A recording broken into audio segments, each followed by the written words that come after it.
Today I'll be demonstrating how to administer an IM injection.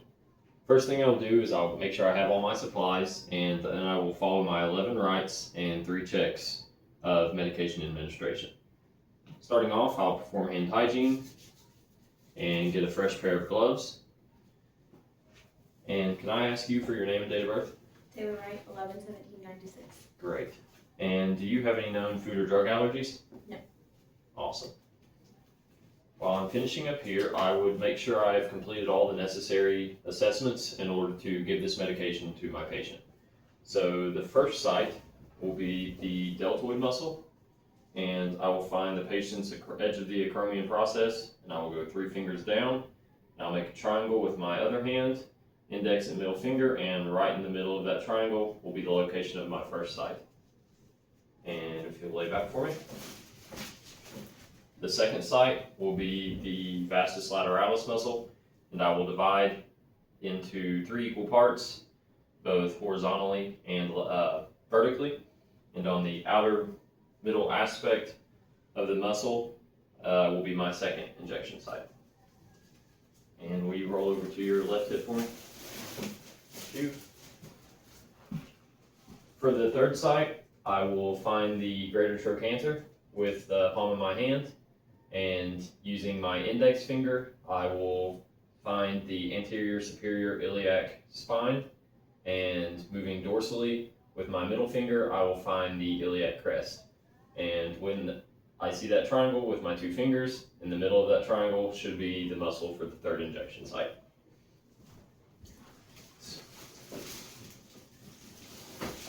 Next, I will clean off the top of my medication vial.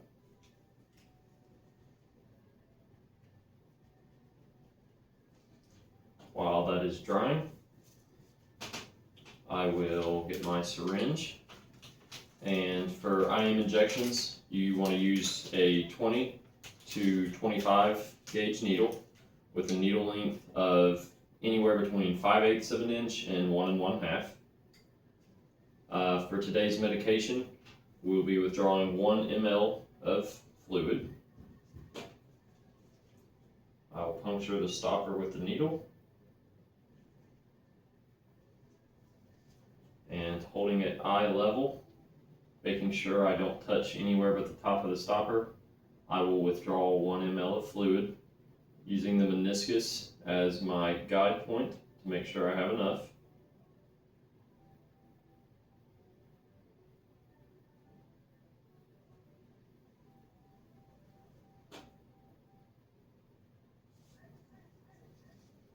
Tapping the syringe to make sure there's no air bubbles.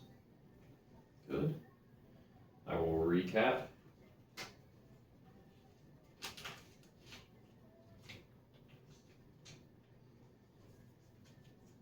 I will then clean off the injection site, starting in the middle and working my way inside out.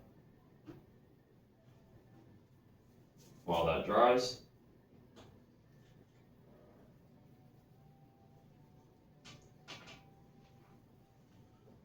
holding around the injection site, I will quickly insert the needle. Holding the base with my non-dominant hand and making sure I only touch the top of the stopper with my dominant hand, I will slowly inject the medication into the site. After that, I will quickly withdraw the needle at the same angle as I inserted it. I will engage my stopper there, or excuse me, the medication, the syringe cap, and I will dispose into the sharps container. After that, I'll make sure I do not massage the site any and cover with gauze or a Band-Aid. I will then dispose of my gloves and perform hand hygiene. And finally, I will document and evaluate the patient's response to the medication.